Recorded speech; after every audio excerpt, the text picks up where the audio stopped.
Death triggers are great, but what if every single one of them doubled when a creature hit the grave?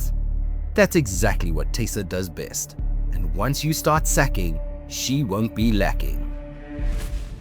Hey everyone, I'm Full Harmonicon and welcome back to the channel. Today we're diving into one of the most explosive and popular Orzhov Aristocrat commanders in the format, Teysa Karlov. And if you enjoy sacking a bunch of creatures that make tokens when they die, and then sacking those tokens while you profit, this one's for you. Teysa Karlov is a 2/4 human advisor for 4 mana, 2 colorless and Orzhov colors, and she has 2 abilities. 1. If a creature dying causes a triggered ability of a permanent you control to trigger, that ability triggers an additional time. And 2. Creature tokens you control have vigilance and lifelink. What this means is, Teysa doesn't just support an aristocrat strategy, she amplifies it. Death triggers, double. Token makers, double. The pure amount of triggers, unhinged.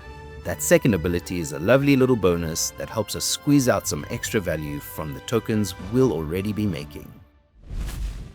Aristocrat decks are built on 3 pillars. 1.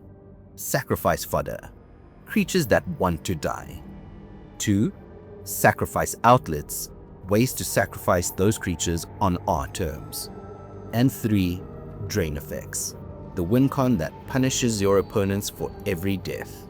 Most aristocrat commanders focus on one of these pillars. Teysa, she doubles them all.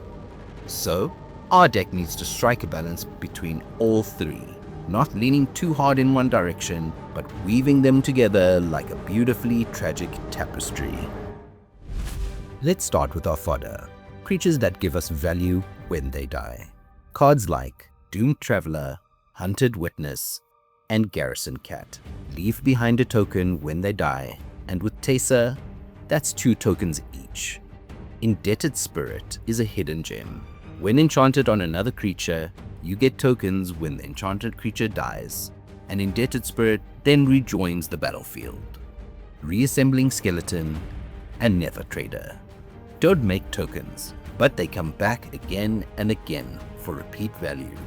Orzhov Enforcer and Tithe Taker both create a 1/1 on their way out. Enforcer brings a blocker with Death Touch, and Tithe Taker taxes your opponents on your turn. And then there's Elenda, the Dusk Rose. She grows when creatures die, and when she dies, she floods the board with 1/1 lifelink vampires equal to her power. And Teysa doubles it all. Ministrate of Obligation. That's potentially 4 tokens. Hallowed Spirit Keeper, even more based on how full your graveyard is. And if you've got Luminous Broodmoth and Etheros, God of Passage, you're squeezing out extra value from getting creatures back. Next up, the Sacrifice Outlets. These let you control when your creatures die. Ashnod's Altar and Phyrexian Altar, the OGs. Free sack outlets that generate mana. Carrion Feeder and Viscera Seer, cheap, reliable, and instant speed. Seer even gives you scry control. Bartholomew del Presidio. This guy grows every time he sacks a creature. Woestrider makes a go token on entry and lets you scry with every sack. Altar of Dementia is a free sack outlet and an alternate win con through mill.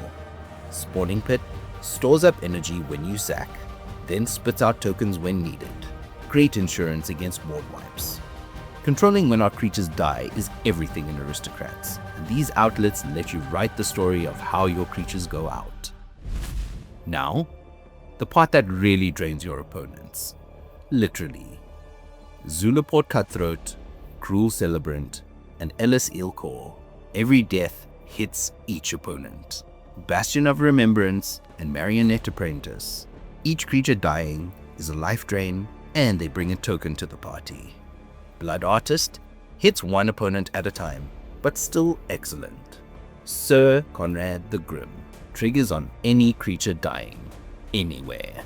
Mirkwood Bats deals damage when you make or sacrifice tokens, not doubled directly, but Teysa makes more tokens, so the bats deal more pain.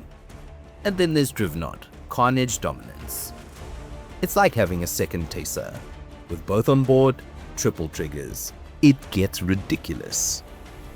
Card draw in this deck is all about sacrifice. Skullclamp is insane. With Teysa, you're drawing 4 cards off 1 token. Village Rites and Corrupted Conviction. 1 mana, sack a creature, draw 2 cards. Deadly Dispute, Reckoner's Bargain, Eviscerator's Insight. For 2 mana, draw 2 cards, add in some treasure or some life gain. Plumb the Forbidden, a clutch play against board wipes. Sack your board for instant speed card advantage. Grim Horspex and Midnight Reaper, 2 cards per non-token creature death with Teysa on board. Let's go. Liliana, Dread Horde General. She makes tokens, she draws cards when things die, and her ultimate ends games. We're in Orzhov. Removal is not a problem. Teysa, Orzhov Scion, is another version of our commander. Sack 3 white creatures to exile any creature. But she'll also make white creatures for us to sack. The Meathook Massacre is a board wipe and a permanent drain engine. Rite of Oblivion sacks a creature to exile a permanent. Flashback included. Tragic Slip. Did you sacrifice a creature this turn? -13, -13 for 1 mana. Then there's the classics. Swords to Plowshares, Path to Exile, Anguished Unmaking, Despark, and Generous Gift. Let's talk ramp. Pitiless Plunderer makes a treasure token every time a creature dies. It even goes infinite with Phyrexian Altar and Reassembling Skeleton. Pawn of Ulamog and Sifter of Skulls both create an Eldrazi spawn or scion, which then sacrifice themselves for mana. That's crazy value. Solemn Simulacrum. ETB ramp and draws 2 cards when it dies with Teysa on board.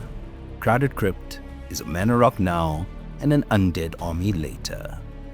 And of course, Sol Ring, Arcane Signet, and Talisman of Hierarchy, because we're still playing Magic after all. These are some lands that do some serious work. Fountain Port makes tokens and treasures when you sack. Westvale Abbey, Castle Ardenvale, Mirrex. More token generation staple to a land. Midgar, City of Mako, is a land with a built-in Deadly Dispute. Castle Lochthwain is a reliable draw engine. Phyrexian Tower sacks a creature and gives you 2 black mana. High Market is a sacrifice outlet that gains you a life. Teysa Karlov is an absolute blast to pilot. She's not just a synergy engine, she's a synergy multiplier. And while the deck can totally function without her on board, once she's out, every death trigger, every token maker, every drain effect explodes in efficiency. Just be warned, your triggers will stack quickly. Bring a pen, a pad, and maybe a judge. Thanks so much for watching. If you enjoyed this breakdown, don't forget to hit like, leave a comment, subscribe, and maybe check out my TCG Player affiliate link down below to grab some of these cards. And until next time, may all your death triggers be doubled.